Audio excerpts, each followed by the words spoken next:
Hi everyone, it's Simon Keeling here at weatherweb.net and it is Friday the 2nd of August. Thanks again for watching and don't forget the site to get free of charge by the adverts that you see around the screen. By you coming back and using the site, that's what keeps us free of charge. So thank you for doing that. Now, time for our regular weekly look ahead.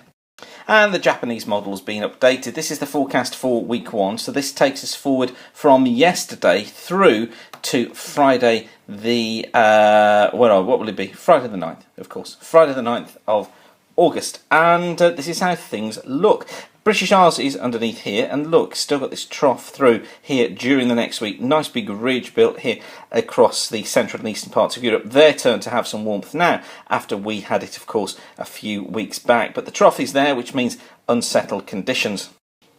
Don't go too over the top on the unsettled stuff. I think mixed really sums it up. But this is into week 2 look. This is running forward now from the 10th through to the 16th of August, and what this shows us is a deeper trough. Look, lower pressure towards the north of the country, a deeper trough showing up here, and the jet stream is across the Atlantic, something like this, through the British Isles. So hints that during this period things could become more unsettled. Now, I think what we also need to take note of is the ridge here, look, building in the Atlantic, because if that can just get its way nudged northwards, then it could mean that as we head into the middle part of the month, things improve. But certainly the Japanese want to go for this idea of staying unsettled through next weekend and into the beginning of the week after. And I'd go along with that. I mean, originally I thought we were looking at a change date around the 10th or 11th. I now think more towards the 13th or 14th. And it could be that Scotland and Northern Ireland are fairly wet during the first part of this period particularly.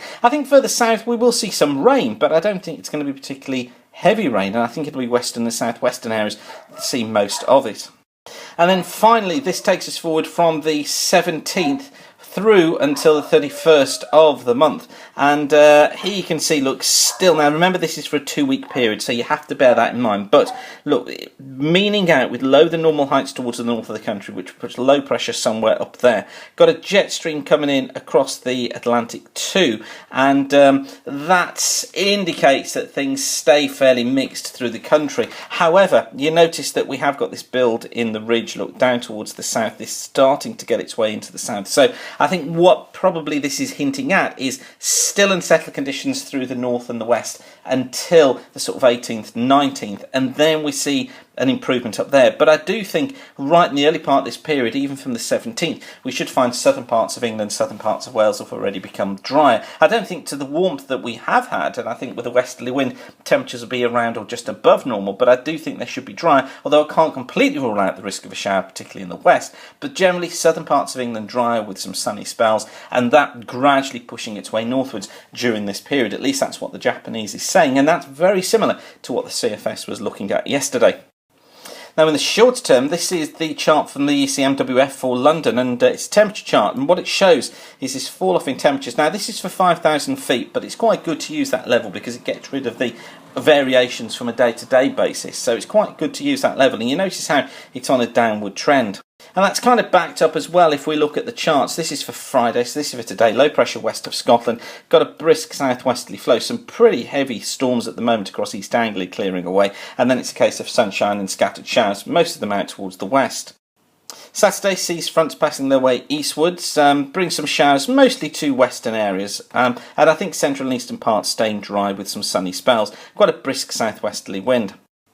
On to Sunday, and this area of low pressure now moves in, starts to cause some problems because I think it brings rain within this sort of area during the course of Sunday afternoon, and then it spreads northeastwards through the evening. That leads us into wet conditions through Monday, and deciding where the heaviest of the rain is going to be the difficult job. It looks like it's southern Scotland, somewhere through Ireland, southwest England, the Midlands, probably western parts of, the whole of Wales and England. And very difficult to say exactly, but I do think there could be some heavy rain within this zone during Monday. It may be a little bit further southwest, it could be a little bit northwest, but I think this is something we've got to watch with that feature moving through, bringing potential for some significant rain.